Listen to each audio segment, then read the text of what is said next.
Subhanallah walhamdulillah wa la ilaha illallah Allahu akbar.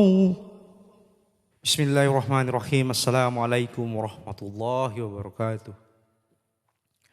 Nahmaduhu wa nusallimu ala Rasulillahil karim. Amma ba'd.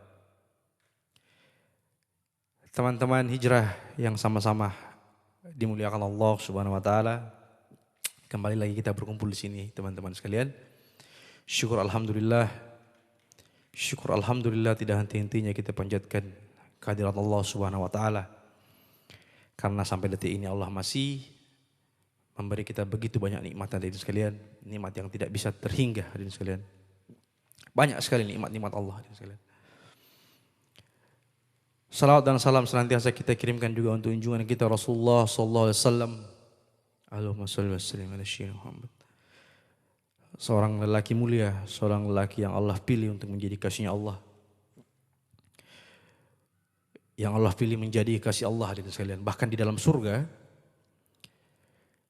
Allah sandingkan namanya Allah dalam surga bersampingan dengan nama baginda Rasulullah SAW hadirin sekalian. Sampai suatu ketika Nabi Adam alaihissalam diusir dari surga, kemudian Nabi Adam alaihissalam ini minta ampun kepada Allah, ya Allah, ampuni saya ya Allah. Sampai suatu ketika Nabi Adam berkata kepada Allah, ya Allah, demi Muhammad ya Allah, demi Muhammad ampuni saya ya Allah, ampuni kesalahan saya, ampuni kehilafan saya. Lalu Allah berkata kepada Adam alaihissalam, dari mana kau bisa tahu nama Muhammad? Dari mana kau bisa tahu nama Muhammad itu? Sedangkan Muhammad itu jauh, belum lahir. Nabi Adam adalah Nabi pertama, sedangkan Nabi Muhammad SAW adalah Nabi terakhir, jauh. Dari mana kau tahu nama itu? Lalu Adam alaihissalam berkata, sungguhnya aku melihat nama itu ya Allah bersanding dengan namamu di dalam surga. Bayangkan hadirin sekalian, pemimpin kita Rasulullah SAW, seorang yang mulia sehingga kita diberi julukan umat yang mulia hadirin sekalian. Karena dipimpin oleh seorang yang mulia seperti baginda Rasulullah SAW. Hadirin rahmat Allah Subhanahu wa taala. Dalam hadis qudsi Rasulullah SAW bersabda, amal yang pertama kali dihisab pada hari kiamat adalah solat. Solat yang pertama kali dihisab pada hari kiamat nanti. Ketika solatnya bagus, maka semua amalannya akan ikut bagus. Tapi kita solatnya buruk, maka amalan yang lain tidak akan diterima oleh Allah Subhanahu wa taala. Perintah solat hadirin sekalian. Kalau perintah yang lain, perintah puasa, perintah berhaji itu dari malaikat Jibril yang datang menyampaikan kepada baginda Rasulullah SAW. Tapi perintah solat langsung Allah berikan kepada Rasulullah di perjalanan Isra Mi'rajnya hadirin sekalian. Langsung Allah perintahkan kepada Rasulullah. Bahkan pertama kali Allah perintahkan kepada Rasulullah untuk melaksanakan 50 kali solat dalam sehari semalam. 50 kali. Tapi apa kata Nabi? Sungguh umatku tidak akan mampu ya Allah. 50 kali terlalu berat untuk umatku ya Allah. Berbeda dengan Rasulullah SAW. Rasulullah katakan bisa lebih ringan lagi ya Allah. Maka sampai Allah turunkan sholat itu dari 50 kali sehari semalam menjadi 5 kali sehari semalam hadirin sekalian. Bahkan 5 kali ini masih sering kita lalai. Subhanallah, astagfirullahaladzim. Masih sering kita lalai 5 menit ini hadirin sekalian. Kadang-kadang ada orang berpikir kalau kita boleh membagi dua 50-50 hadirin sekalian. Dunia 50, akhirat 50. Jadi sibuk dengan dunia 50%, 50%-nya untuk ibadah. Padahal sebenarnya tidak mungkin bisa hadirin sekalian. Tidak akan bisa. Tidak akan bisa itu dibagi 50-50 hadirin sekalian. Tidak akan bisa kita bagi secara rata 50% dunia, 50% akhirat, tidak akan mungkin. Sekarang kita hitung coba, 24 jam dalam sehari. Dibagi 3 jadi 8 jam. 8 jam kita gunakan untuk tidur, 8 jam kita gunakan untuk bekerja, untuk kumpul dengan keluarga, untuk bersantai, nonton TV, jalan-jalan. Kemudian sisanya 8 jam lagi apa benar-benar bisa kita gunakan untuk akhirat, untuk ibadah? Tidak akan mungkin bisa. Kita sholat 5 menit dalam sehari. 5 kali berarti cuma 25 menit. Apakah dalam sehari kita sempatkan untuk baca Al-Quran? Belum tentu. Taruhlah kita ibadah 30 menit dalam sehari. Berarti 23 jam setengah kita habiskan untuk dunia. Jadi tidak akan bisa 50-50 hadirin sekalian. Itu hanya pemikiran manusia yang bisa bilang kalau 50-50. Dunia 50, akhirat 50. Jadi teman-teman hijrah yang sama-sama dimuliakan Allah Subhanahu wa taala, pentingnya sholat ini hadirin sekalian, pentingnya sholat ini. Begitu penting sholat ini. Sampai cara pandang Allah Subhanahu wa taala kepada kita itu, cara pandang Allah Subhanahu wa taala kepada kita itu hanya lihat dari sholatnya saja. Kalau sholat kita anggap perkara yang penting, sholat kita anggap perkara yang luar biasa, maka kita akan menjadi orang-orang yang penting di mata Allah Subhanahu wa taala.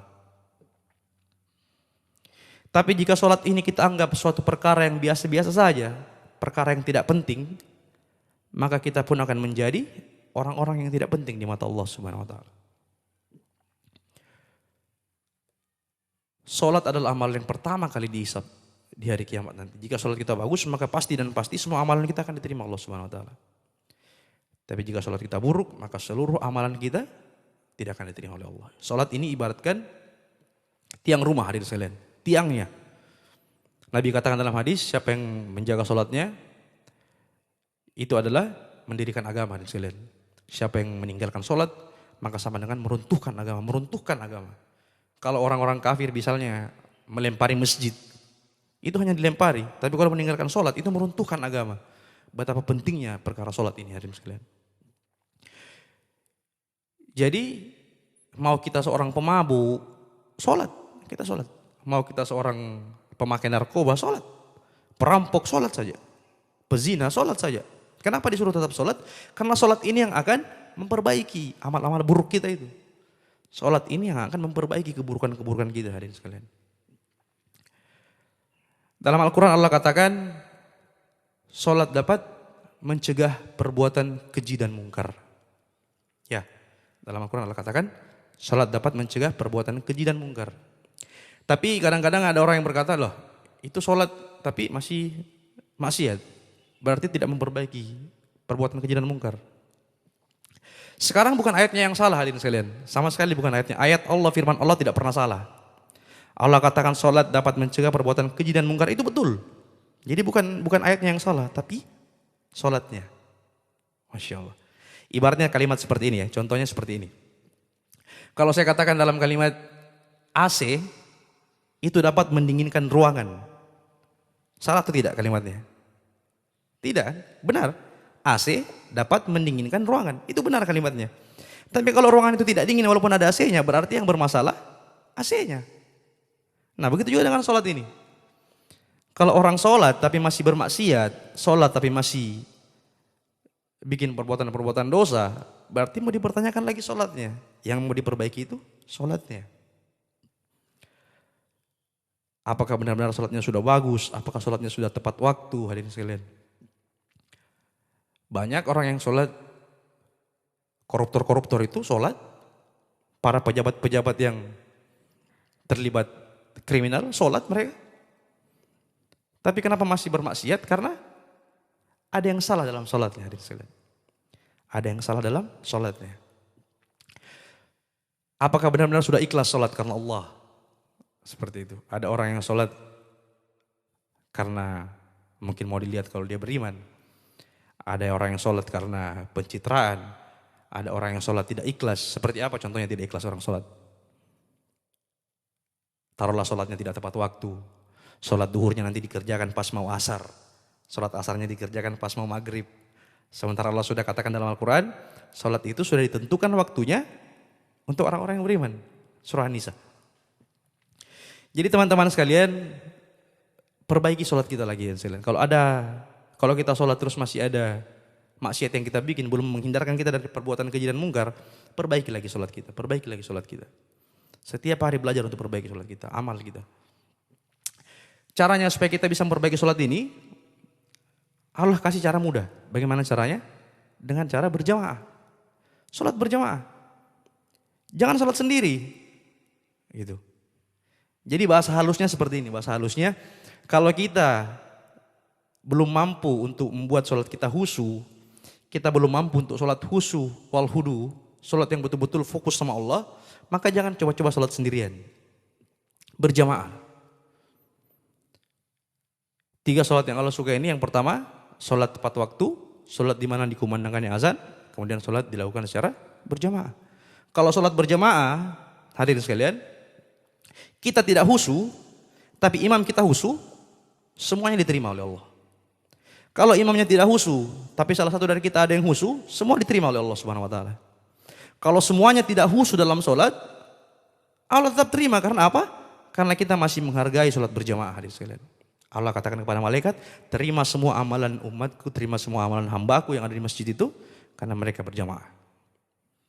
Jadi kalau kita belum mampu untuk sholat khusyuk, kita belum mampu betul-betul sholat yang fokus hanya mengingat Allah, maka jangan sholat sendirian, berjamaah lah. Keuntungan sholat berjamaah hadirin sekalian, luar biasa banyaknya dibanding dengan sholat sendiri. Teman-teman yang sama-sama dimuliakan Allah Subhanahu wa taala, kenapa kita sholat hadirin sekalian? Kita dengarkan azan. Di azan itu Allah katakan, muazin katakan, hayya 'alas shalah. Mari kita sholat. Lalu apa sambungannya? Hayya 'alal falah. Mari kita menuju kemenangan. Jadi kalau mau sholat, mau dapat kemenangan ya sholat. Seperti itu. Logikanya seperti itu. Allah tidak butuh sholat kita sebenarnya hadirin sekalian. Sama sekali Allah tidak butuh sama sholat kita. Kita yang butuh sama Allah, makanya kita sholat. Kita tidak sholat sekalipun itu tidak akan merubah kedudukannya Allah sebagai Tuhan. Sama sekali tidak membuat Allah miskin. Allah tidak butuh sama sholat kita. Tapi kita yang butuh Allah, makanya kita sholat. Sholat. Minta sama Allah, merengek sama Allah hadirin sekalian. Kalau kita punya hajat, kita punya permintaan, minta sama Allah. Sekarang ini kalau orang punya masalah, yang dicari bukan Allah. Masya Allah. Yang dicari pertama siapa? Polisi. Yang dicari siapa? Preman. Siapa yang bisa bantu? Bukan Allah yang dicari. Mana Allah? Kalau anak kecil hadirin sekalian, kalau kita punya anak kecil di rumah, senakal-nakalnya anak itu, tapi kalau dia menangis merengek, minta es krim misalnya, dia menangis terus sama kita, merengek sama kita, pasti kita akan kasihan dan membelikan dia es krim. Pasti. Karena apa? Karena kita kasihan sama dia. Begitu juga sama Allah. Datang minta sama Allah, minta sama Allah. Apa saja yang mau diminta, minta sama Allah. Allah tunggu kita 24 jam hadirin sekalian. 24 jam sehari semalam Allah tunggu kita datang. Allah tidak pernah capek menunggu kita datang. Apa yang mau kita sombongkan untuk tidak datang kepada Allah? Apa? Sementara nadi kita, jantung kita, nafas kita itu di genggaman Allah semuanya. Seketika Allah mau cabut, Allah cabut hadirin sekalian. Allah cabut. Dekat-dekat sama Allah. Mendekatkan diri sama Allah. Karena kedekatan itu selaras dengan kemudahan. Siapa yang dekat pasti mudah. Siapa yang dekat sama bosnya di kantor pasti akan mudah untuk mendapatkan gaji naik, gampang untuk dapat cuti. Siapa yang dekat sama gurunya di sekolah misalnya, dosennya di kampus, pasti gampang dapat nilai tambahan, dapat pelajaran tambahan, pasti gampang. Apalagi kalau kita dekat sama Allah yang menciptakan 7 lapis langit dan 7 lapis bumi hadirin sekalian. Apa yang tidak bisa Allah kasih untuk kita? Mendekat sama Allah, datang sama Allah. Taubah. Kenapa namanya taubah? Itu berulang-ulang. Kalau kita salah, datang lagi, minta maaf lagi. Bikin salah, minta maaf lagi. Datang sama Allah terus. Datang terus sama Allah. Sholat hadirin sekalian, satu-satunya cara kita yang bisa menyambungkan tali kita sama Allah Subhanahu wa taala. Kalau tidak sholat, sudah tidak ada lagi penyambung kepada Allah. Sholat saja. 5 menit kita sholat. Sehari, 1 kali sholat 5 menit. Lebih lama kita main handphone hadirin sekalian. Lebih lama kita nonton TV. Lebih lama kita berbicara dengan teman-teman kita. Allah cuma minta waktu kita sebentar saja, datang sama Allah. Minta sama Allah, minta semuanya yang kita minta sama Allah. Apa yang Allah tidak bisa kasih hadirin sekalian? Kalau kita berdoa, setiap hari berdoa tapi Allah belum kasih, itu bukan Allah tidak suka sama kita, bukan. Tapi Allah tahu apa yang kita butuhkan, bukan apa yang kita perlukan hadirin sekalian. Kalau Allah tidak kasih apa yang kita minta, berarti itu yang terbaik untuk kita. Intinya sholat. Jangan pernah tinggalkan sholat ini hadirin sekalian. Jangan pernah tinggalkan sholat ini. Yang bisa menyelamatkan kita cuma sholat kita hadirin sekalian. Kita sholat untuk diri kita. Tidak ada yang bisa selamatkan kita selain sholat kita. Kita sholat saja belum tentu. Apalagi kalau tidak sholat. Nauzubillah min zalik. Perbaiki saja sholat kita, Allah perbaiki hidup kita. Pasti itu, pasti. Jangan ragu sama janji Allah hadirin sekalian. Begitu pentingnya sholat ini. Perkara yang paling penting. Hadirin rahmati Allah Subhanahu wa taala. Dalam hadis Rasulullah katakan betapa pentingnya salat ini sampai Allah katakan kepada malaikat ketika salat fardunya mereka tidak bagus, belum lengkap, periksalah malaikat, periksa lagi amal salat sunnahnya. Tambal lagi, tutupi lagi apa yang hilang. Tutupi lagi amal salat fardunya yang tidak ada. Begitu pentingnya salat hadirin sekalian. Allah memerintahkan kita 5 menit, 25 menit sehari semalam. Luangkan waktu kita. Apa yang bikin kita tidak bisa salat? Pertanyaannya apa kira-kira? Apa yang bikin kita tidak bisa salat hadirin sekalian? Pekerjaan kita, keluarga kita. Nauzubillah min dzalik. Tidak akan ada yang kita bawa. Banyak orang yang siapkan rumahnya tinggi-tinggi. Banyak orang yang mau nabung miliaran uangnya. Ketika mati, apa dia bawa? Tidak sama sekali. Tidak sama sekali. 1 rupiah pun tidak akan dia bawa hadirin sekalian. Salatnya. Perbaiki salat kita, Allah perbaiki hidup kita hadirin sekalian. Hadirin rahmati Allah Subhanahu wa taala. Banyak sekali amalan salat tahajud. Salat tahajud itu salat yang penting setelah salat fardu. Tahajud hadirin sekalian. Bangun tahajud. Minta sama Allah. Merengek sama Allah. Di saat tahajud itu hadirin sekalian, Allah turun dari arsy-Nya. Allah Azza wa Jalla turun dari arsy-Nya melihat siapa hambaku yang minta. Allah katakan, wahai malaikat, siapa hambaku yang meminta, berikan dia. Di sholat malam itu hadirin sekalian. Betapa pentingnya sholat itu. Minta sama Allah. Sholat sunnah. Allah katakan siapa yang menjaga 12 rakaat sholat sunnahnya ini, maka Allah akan bangunkan rumah di surga. Masya Allah.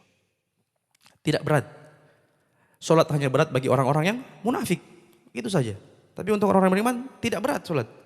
Sangat tidak berat hadirin sekalian.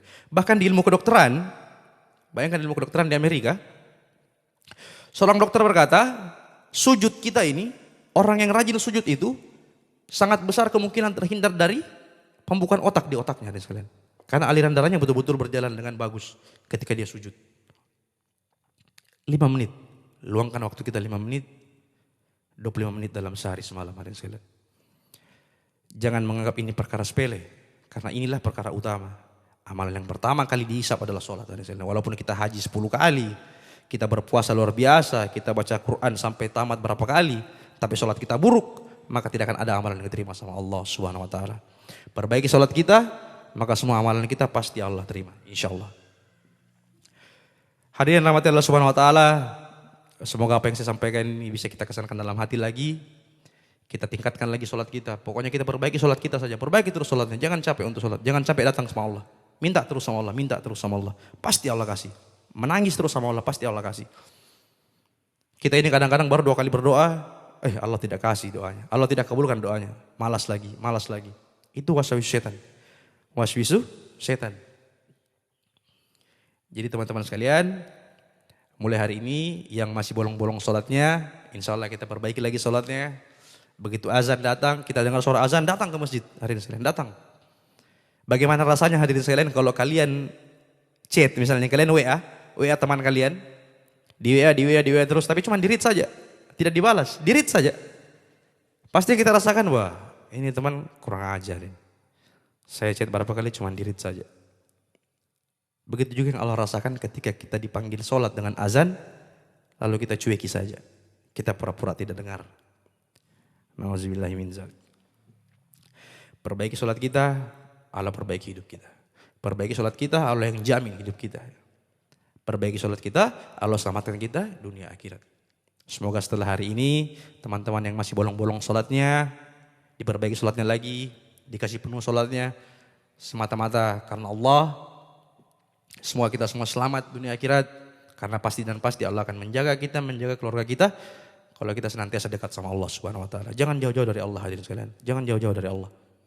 Allah yang bisa menyelamatkan kita, Allah yang bisa membantu kita. Jadi jangan jauh-jauh dari Allah. Kedekatan itu selaras dengan kemudahan yang saya katakan tadi. Semakin dekat sama Allah, semakin mudah Allah kasih apa yang kita minta. Terima kasih teman-teman yang sudah hadir lagi. Kita perbaiki lagi diri kita. Kita jangan capek-capek untuk berbenah diri. Sampai ajal menjemput kita. Semoga kita semua dimatikan dalam keadaan husnul khotimah. Amin ya rabbal alamin. Sempurnanya majelis kita tutup dan kifar majelis. Subhanallah bihamdi, subhanallah bihamdika. Asyhadu an la ilaha illa anta astaghfiruka wa atubu ilaik. Assalamualaikum warahmatullahi wabarakatuh. Subhanallah walhamdulillah wa la ilaha illallah Allahu akbar.